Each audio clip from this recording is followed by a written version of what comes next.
सत्यचित आनंद सच्चिदानंद रूपाय विश्वोत्पत्त्यादि Hathaway तापत्रय विनाशाय श्री कृष्णाय वयम नुमः।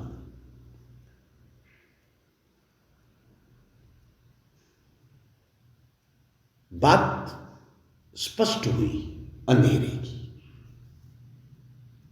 प्रणाम अंधेरे के लिए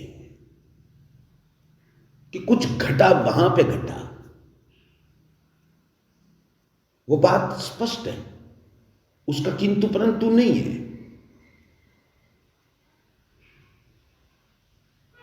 लेकिन अब बात कुछ आगे बढ़नी है।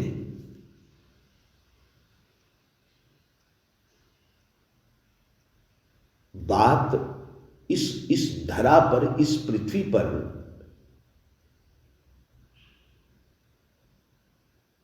इंडिविजुअल सत्ता, वैयक्तिक सत्ता, एक एक व्यक्ति के लिए, एक एक पेड़ पौधे के लिए, एक एक नदी नाले के लिए। अब इस महापुराण से अमृत झरेगा हर व्यक्ति के लिए, हर जीव के लिए। अब ये क्रियात्मक स्वरूप है, अब ये थ्योरेटिकल नहीं रहा, अब ये क्रियात्मक स्वरूप आएगा।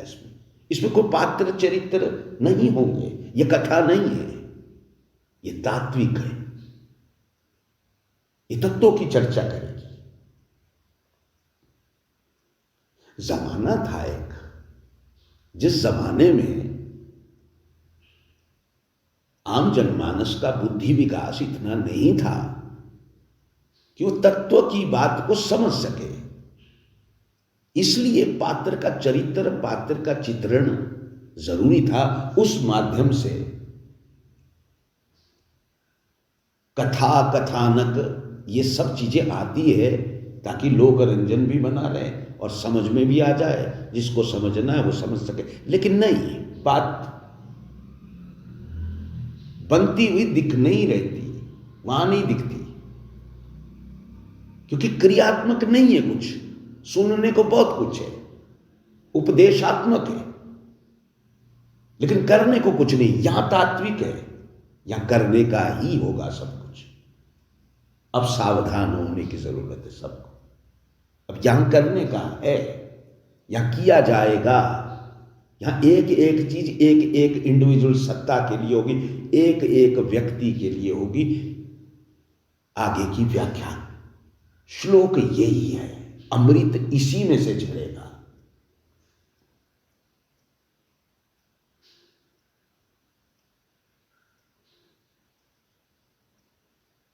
क्योंकि चरित्रावलियों वाली कथा का नींव रखने की जरूरत नहीं है अब, इसलिए आगे बढ़ने की जरूरत नहीं होगी।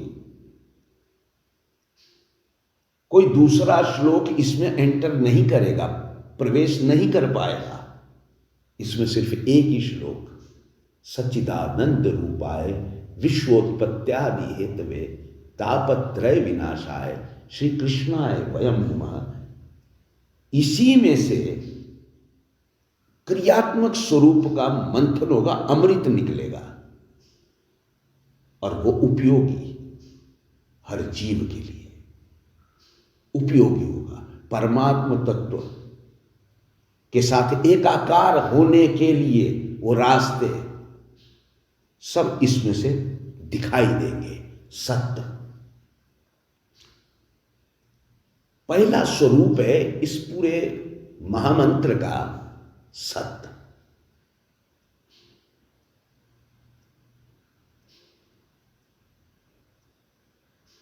ये कहां जा रहा है, कहां इंगित हो रहा है? निसृति किस अवस्था को कह रही है कि मैं उबलना चाह रही हूं अपनी अवस्था से ऊपर, मैं उठना चाह रही हूं।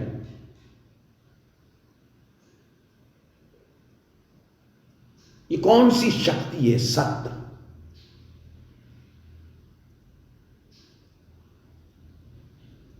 आम बोलचाल में सत्गुण, बिल्कुल, ये उसी उसी का बीज है जो पूरी परा प्रकृति के अंदर, हर मनुष्य के अंदर त्रिगुणात्मक, बाद में नवगुणी, भेदात्मक है, रहस्यात्मक है, पहले त्रिगुणात्मक है, तीन गुणी है, सत्व, रजस और तमस।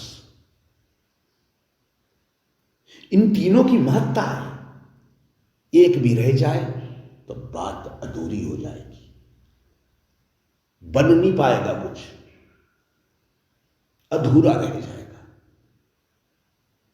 इसलिए इस जगत में सत्व भी उतना ही महत्वपूर्ण है जितना रजस है, रजस भी उतना ही महत्वपूर्ण है जितना तमस है, तमस भी उतना ही महत्वपूर्ण है जितना सत्व है।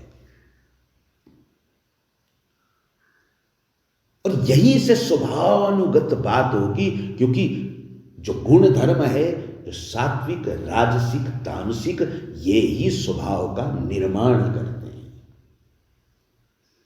निर्मितियां यहां से, व्यक्ति यहां से पहचाने जाएंगे, पेड़ पौधे यहां से पहचाने जाएंगे, उसकी क्या क्या प्रकृति है, क्या वह सात्विक प्रकृति का है, क्या वह राजसिक प्रकृति का है, क्या वह तामसिक प्रकृति का है। इसके ऊपर भेदात्मक जब नवगुणी आ जाती है तो क्या सात्विक प्रवृत्ति ज्यादा है, क्या राजसिक प्रवृत्ति ज्यादा है, क्या तामसिक प्रवृत्ति ज्यादा है, कितना अंश किस किस गुण का है इस पेड़ में, इस पौधे में, इस मनुष्य में, इस जीव में, इस पशु में, इस नदी में, इस नाले में। ये जो जल के स्रोत निकलते हैं, कोई किसी पहाड़ से निकला, कोई किसी पहाड़ से निकला, किसमें किसकी अधिक मात्रा है,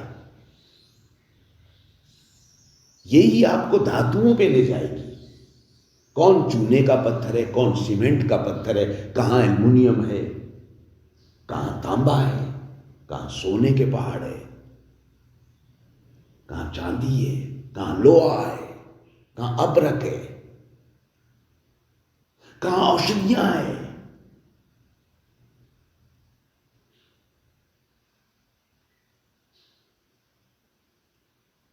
यह उसी ओर इंगित करता जाएगा, वहां से स्वभाव निर्मित होंगे।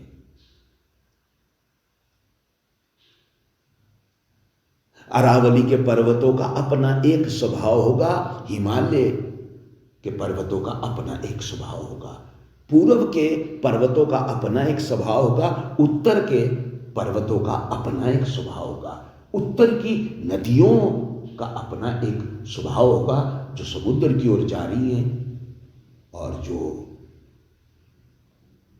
अमरकंटक से विपरीत दिशा में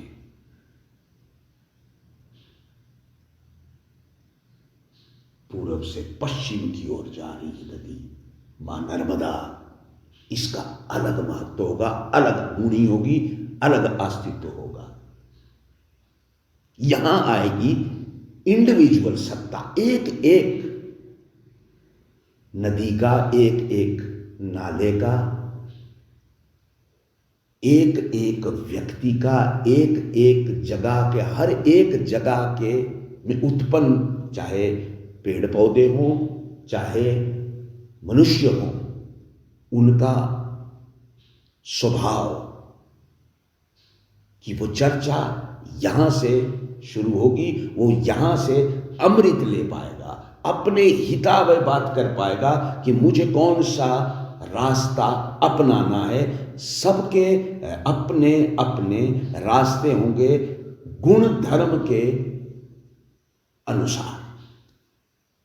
पहला शब्द, पहला स्वरूप, पहला महामंत्र का अंश, पहला ये कण, पहली ये खुशबू की धारा, पहला ये यूं मानो कि बस इससे बड़ा कुछ नहीं, वो है सत्य।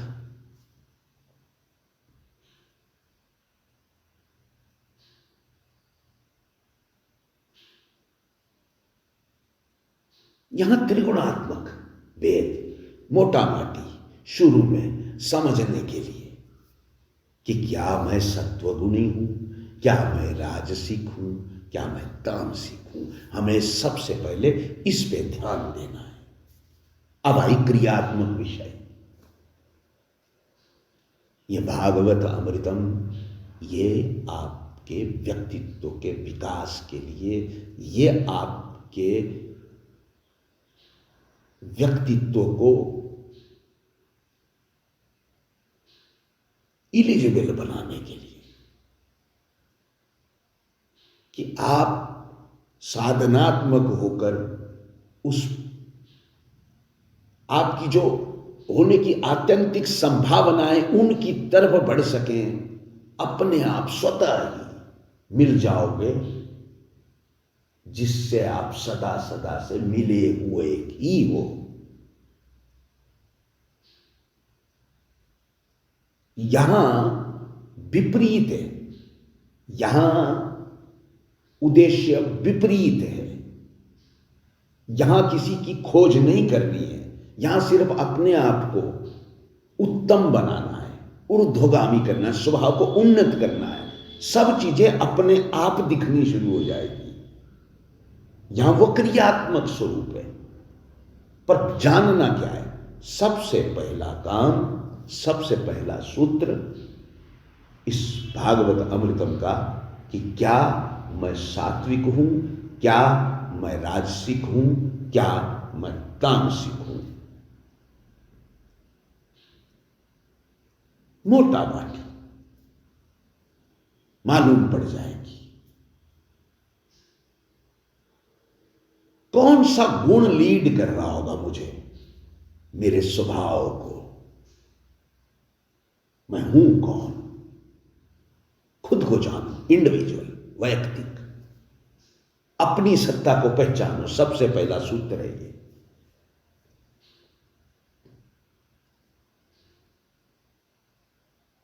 इस जगत में पूरा कोई सात्विक नहीं है, इस जगत में पूरा कोई राजसिक नहीं है, इस जगत में पूरा कोई तामसिक नहीं है। वो सत्ता ही नहीं रह सकती, वो सत्ता हो ही नहीं सकती। अगर सात्विक है, लीड करने वाला सूत्र गुणधर्म, तो राजसिक कितना, तामसिक कितना, ये नवगुणी सत्ता में फिर आपको प्रवेश करवाएगा। लेकिन सबसे पहले जानने का क्या है? जानने का है क्या मैं सात्विक हूं, क्या मैं राजसिक हूं, क्या मैं तामसिक हूं। उदाहरण सीधे हैं, इसमें कोई कोई बहुत बहुत कैलकुलेशंस नहीं है, इसमें कोई मैथमेटिक्स नहीं आएगा, इसमें कोई कोई बहुत बड़ा पढ़ने की लिखने की जरूरत नहीं आएगी। ये सहज रूपेण है। क्या मैं सदा सत्य ही बोलता हूं या ज्यादा मैं सत्य ही बोलता हूं? क्या मैं कभी किसी से ईर्ष्या द्वेष वैमनस्य नहीं करता? क्या मैं लोभी नहीं हूं?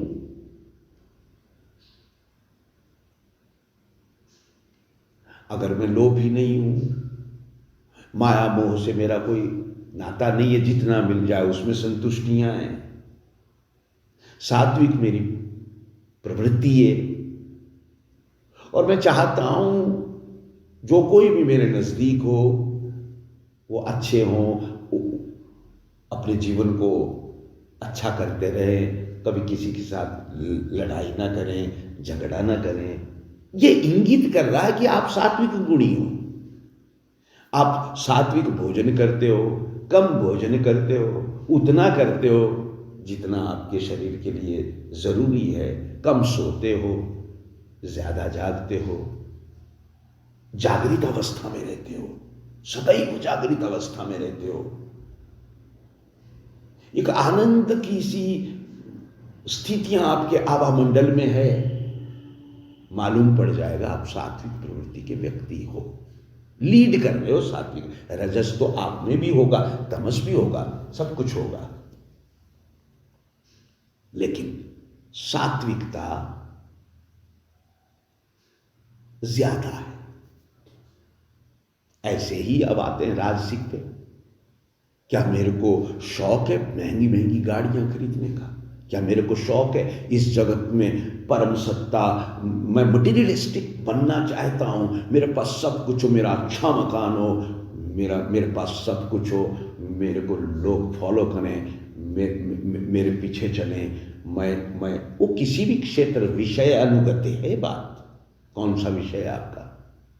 क्या आप एक व्यापारी हैं? क्या आप किसान हैं? कोई दूसरा काम करते हैं? आप कोई जॉब करते हैं, नौकरी करते हैं? किसी भी परिप्रेक्ष्य में ये बातें आएगी। लेकिन रहेगी लालसाएं इस संसार की, अरे इतनी बड़ी बिल्डिंग मेरी भी होती, इतना पैसा मेरे पास भी होता। ये बात बाद में आएगी कि वो उपयोगिता क्या है। हो सकता है कि वो कहे कि मेरे पास इतना पैसा है, मैं गरीबों के लिए इतने घर बना दूं। देखो वहां दृष्टि दूसरी, ये नवगुणी में व्याख्या आएगी इसकी, ये नवगुणी में व्याख्या आने वाली इसकी।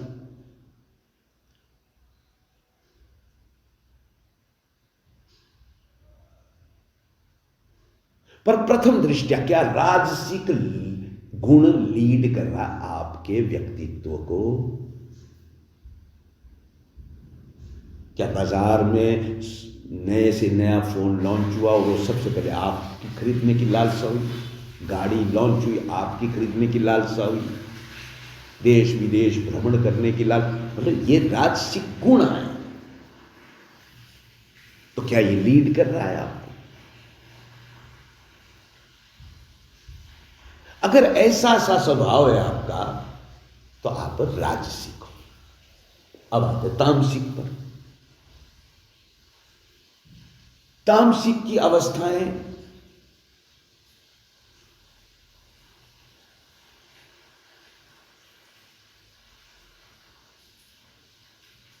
क्रोध होना, गुस्सेबाज होना,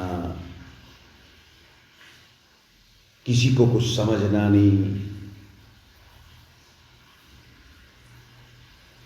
एक राक्षसी प्रवृत्ति, एक ऐसी प्रवृत्ति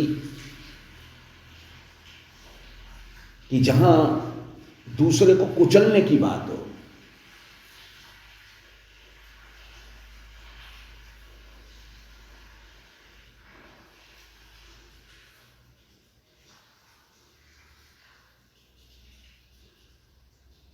जैसे सुना जाता ना कि ये फलानी गैंग, ये फलाना दुनिया का सबसे बड़ा खतरनाक आदमी, ये तामसिक प्रवृत्तियां हैं। लेकिन इसमें भी त्रिगुणात्मक जब भेद नवगुणी आएगा तो क्या तामसिक सात्विक है ये आदमी? अब देखना, तम सत जब जुड़ता है तो आदमी सोया रहता है, करता किसी का बुरा कुछ नहीं। ये तम बोले, तम पड़ रखा है इसके अंदर, बढ़ रखा है इसका। ये इस तरह के तामसिक प्रवृत्ति ऐसे भी होते हैं तामसिक सात्विक कि जो बहुत पावरफुल होते हैं, तम क्षेत्र में बहुत पावरफुल होते हुए, लेकिन वो अच्छे लोगों का सहारा बनते हैं, बुरे लोगों का नाश करते हैं। ऐसे भी ये तामसिक प्रवृत्तियां आई, ये भी नवगुणी धर्मी में आएगी। कुछ होते तम प्रवृत्ति के ऐसे कि कमाता को ये लूटते हैं उसको, ये राजसिक प्रवृत्तियां उसमें हावी हो रही है, तम रज का ये खेल है। उसको धन वैभव भी चाहिए, गाड़ियां भी बड़ी चाहिए, उसको पूरे अपने हर चीज उसको उन्नत करनी है। यह है तमस और तमस राजसिक। अब तमस तो बहुत बड़े लेवल पे बात। अब आती है बात इस नवगुणी की व्याख्या बाद में जब चलेगी, लेकिन इससे पहले हर गुण की त्रिगुणात्मक में ही सत्ता में हर गुण की 3 जातियां बनेगी। 9 जातियां बाद में बनेगी, 3 जातियां पहले, तीन में एक की 3 बनेगी। और वो है सात्विकता का उत्तम अवस्था, सात्विकता की मध्यम अवस्था, और सात्विकता की अधम अवस्था, निचली अवस्था। ऐसे ही राजसिक की उच्चतम अवस्था, राजसिक की मध्यम अवस्था, राजसिक की अधम अवस्था, ऐसी तामसिक की उच्चतम अवस्था, तामसिक की मध्यम अवस्था, तामसिक की अधम अवस्था। मोटा माटी उदाहरण दे दूं, तमस की उत्तम अवस्था यानी यूं मानो कि विश्व का सबसे बड़ा खतरनाक आदमी। तमस की मध्यम अवस्था यूं मानो किसी प्रांत का, किसी इलाके का खतरनाक आदमी। और तम प्रवृत्ति की अधम अवस्था यूं मानो कि गली कुचों का, यूं कहते हैं ना, गली कुचों का बदमाश, किसी गांव का, किसी किसी छोटे मोटे गलियों का, बस गली तक ही खेल है, वो अधम अवस्था, तम प्रवृत्ति।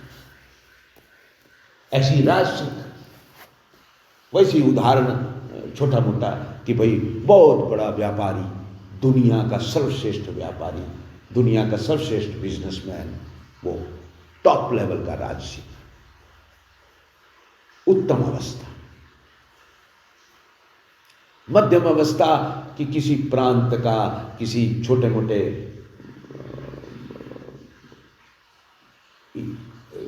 इलाके का, यानी यूं मानो कि अब पूरी दुनिया में जो टॉप है, फिर कोई एशिया में हो सकता है टॉप, वो मध्यम अवस्था, या फिर किसी देश का ही टॉप। अधम अवस्था गली कुचों में जो बिजनेसमैन होते हैं, बिजनेस करते हैं, या शहरों में या जिले के लेवल पर, उनका एक रूप। लेकिन उसमें भी फिर नवगुणी जातियाँ आएगी, तो वो गली कुचों के बिजनेसमैन तक पहुंच जाएगी बात कि वो उस गुण धर्म का व्यक्ति है। यह है सबसे पहले गुण को देखना। जिसे मोटा माटी कहते हैं ना, कि एक शब्द आता औकात शब्द। परमात्मा को भजना तो बहुत दूर की बात हुई, परमात्मा के दर्शन करना तो पहले बहुत दूर की बात हुई, पहले अपने दर्शन करो। ये चिल्ला साधना से निकले हुए अमृत बाण हैं। पहले अपने दर्शन करो कि तुम हो कौन। तो वो कौन कराएगा? वो कराएगा सच्चिदानंद रूपाय विश्वोत्पत्त्यादि हेतवे तापत्रय विनाशाय श्री कृष्णाय वयम नुमः। इस अंधेरे से उजले की ओर जाना है। अब आपको ये जो सत्य शब्द है, ये सबसे पहले आपको इसको समझना है अपने परिप्रेक्ष्य में, स्वतः स्व के अपने। दूसरों की चिंता छोड़ो, लोकरंजन छोड़ो। अब गए वो समय कि युद्धों की चर्चा होगी और ये किया वो किया, इतनी यक्षणी सेना और इतना वो। छोड़ो इन बातों को।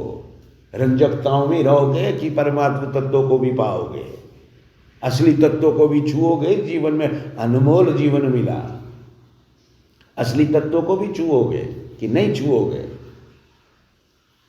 असली तत्वों की तरफ बढ़ो। अब जानो खुद को कि कौन हूं मैं कौन हूं। अपने आप को जानो। अपने आप को जानने के लिए सबसे पहला काम होगा अपने स्वभाव को जानो। अगर आपने अपने स्वभाव को जान लिया तो बात यहां से शुरू हो जाएगी। अब अपने चित्त में प्रवेश करना है आपको। अब चित्त आपको बतलाएगा आपके अनंत जन्मों के कर्मों के हिसाब किताब वो चित्त में भरे पड़े हैं कि जो आप चाहते हैं वो मिल रहा है आपको, कि प्रयास में कमी है। कमी कहाँ है वो दिखाएगा। और यहां से शुरू होता है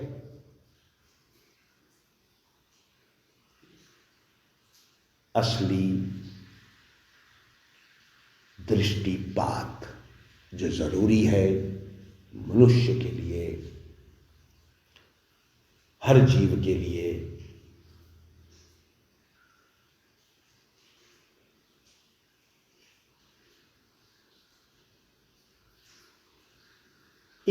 वृक्ष है, फल ही नहीं लग रहे उसमें। एक वृक्ष है, उसमें वो बात ही नहीं बन पा रही है जो बननी चाहिए थी। एक खेत है, उसमें वो फसल नहीं लग पा रही है जो लगनी चाहिए थी। एक वो बच्चा है, पैदा तो हुआ, सब कोशिशें पूरी करी गई, लेकिन वो बात नहीं बन पाई जो बननी चाहिए थी। यहां आई वो बात। ये है कर्मानुगति भेद, यहां है रहस्य छिपे हुए। अब यहां से शुरू होती है आपकी दूसरी खोज अपने प्रति, और वो है मन, बुद्धि, चित्त और अहंकार। इन चारों को दृष्टिपात करना होगा, सूत्र सब समझ में आने लग जाएंगे। अब यह चित्त की व्याख्या है, सच्चिदानंद, और मैं अभी संक्षिप्त इसको आगे बढ़ा रहा हूं। इसकी घंटों घंटों की व्याख्याएं इसी पे चलेगी, लेकिन मैं अभी इसको पूर्ण विराम देने की ओर बढ़ रहा हूं। इसलिए चित्त जो हिस्सा है इस महामंत्र का, वहां पे मन, बुद्धि,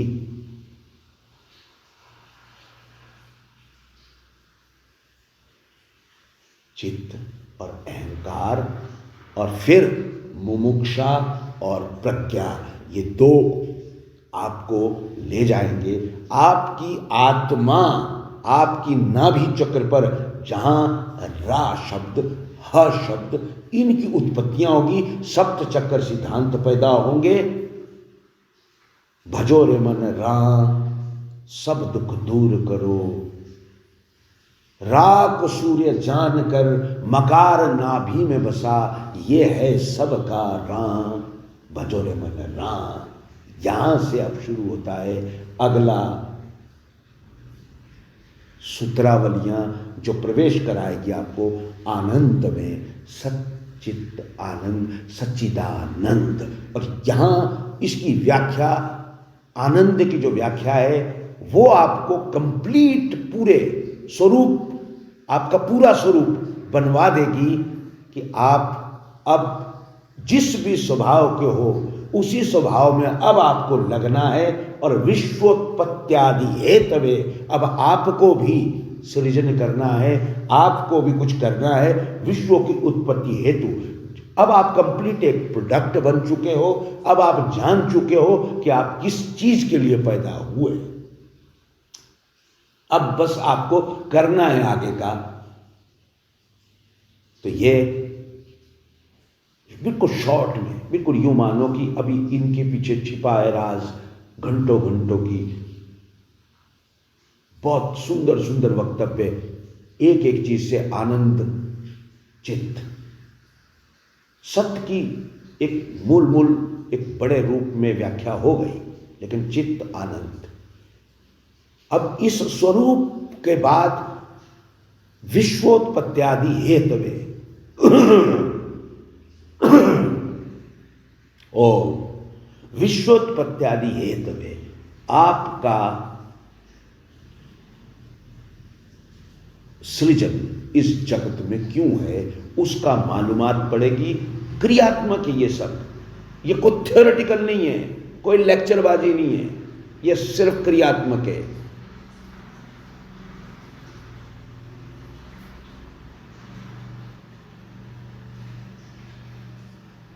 जिन देखा तिन पाया वाली बात है। अब ये देखते जाना आगे, विश्वोत्पत्त्यादि हेतवे तापत्रय विनाशाय। अब आप हर चीज को नष्ट करने का जो अवगुणी है, जो जो जो आपको ताप हैं, जिनकी वजह से आप अनंत जन्मों के जो कर्म हैं आपके, उनका निवारण अब आपके हाथ में, आपको किसी के आगे भीख नहीं मांगनी पड़ेगी। और ये फिर आपको आयुर्वेद दृष्टि से, स्वास्थ्य की दृष्टि से, ये आपको उन्नत बनाने वाला अध्याय होगा, तापत्रय विनाशाय, जिसमें आप अपने ही गुण धर्म को जानकर अपने ही आप अपना ही इलाज करना शुरू कर दोगे। अगर कोई अवगुण निकल रहा है शरीर से, इसमें आप सामर्थ्य हासिल कर लोगे, अब आप कंप्लीट एक पूर्ण व्यक्तित्व बन जाओगे। और उसके बाद श्री कृष्णाय वयम नमः। आप खुद वो जो अंधकार मिटा है आपका, उस अंधकार के मिटने पर आप नमन करोगे, झुक जाओगे। ये है इस महामंत्र, इस भागवत पुराण में छिपे हुए रहस्य। अब किसी की समझ में आवेंगे, किसी की नहीं आवेंगे। जो तो मिथ में बहुत लालसात्मक, बहुत मिथ में जिनका लालच स्वभाव, कि जो मिथ में रंजकताएं ढूंढते हैं, उनको ये कुछ भी समझ में नहीं आने वाला, क्योंकि ये अकर्मण्य लोगों का कृत्य नहीं है, ये कर्मवान लोगों की दृष्टि है। कर्मवान लोगों के लिए ये रास्ते हैं, कर्मवान लोगों के लिए ये वक्तव्य है, ये रास्ता है, यह अमृत है। जो ऊंचाइयां लेना चाहते हैं, ऊर्ध्वगामी पथ पर चलना चाहते हैं, जिन्होंने जान लिया कि उनका अपना जीवन वो अनमोल है, अब समय आ चुका है, अब समय आ चुका है। खुद को जानना, खुद के गुण धर्म को जानना, फिर मन बुद्धि चित्त अहंकार इसको जानना, फिर अपनी मुमुक्षा की ताकत को देखना, फिर अपनी प्रज्ञा को देखना, उसके बाद विश्व की उत्पत्ति हेतु आप सृजनात्मक हो क्या, अब आप कौन सा प्रोडक्ट बने, फिर अपने जीवन को समर्पित कर देना इस दुनियादारी के लिए, इस जीवन के लिए, इस संसार के लिए, अपने आप को उपयोगी बना देना। और उसके बाद अपने जो कभी भी कोई भी बाधा आए, उस बाधा को मिटाने में आप खुद सक्षम हो जाएंगे। तापत्रय विनाशाय, चाहे वो शारीरिक हो, चाहे वो सामाजिक, किसी भी अवस्था को आप पार पा सकते हैं, ऐसा आपका व्यक्तित्व बन जाएगा। और फिर आप अंधेरे को प्रणाम करते हुए, जो अंधकार था जीवन में, वो मिट जाता है। श्री कृष्णाय वयम नमः, यहां उसको आप नमन करते हुए फिर आपको मालूमात पड़ेगी कि चंद्रमा सदा सदा इसी ही सूत्र से कृत्य करता है, ये ही सूत्र उसके ऊपर घटित होता है। सूर्य इसी ही आधार पर कृत्य करता है, इसी ही नियमावली के तहत उसे इस जीवन में अपने इस पूरे जीवन में जब से पता नहीं बना होगा, जब तक रहेगा तब तक इसको इसी नियमावली का आदर पालन करना होता है, ये करता है। और इसी प्रकार से पूरा आकाश पिंड हमारा इसी तरीके से काम करता है। नियमावली में बिल्कुल यूँ मानो कि इससे बड़ा अनुशासनात्मक कोई दूसरा नहीं है। इसी तरह से हमारे पेड़ पौधे, इसी तरह से हमारे नदी नाले, इसी तरह से हमारी परा प्रकृति, और इसी तरह से संयमी पुरुष जगत में सदा सदा से इन्हीं नियमों का पालना करते हुए इस पूरे संसार के हेतु, इस विश्व के हेतु, इसकी उत्पत्ति हेतु अपने आप को भेंट चढ़ाते रहते हैं। यही इसका सार है और यही भागवत पुराण का महा अमृतम है। जय हो, जय हो, जय हो।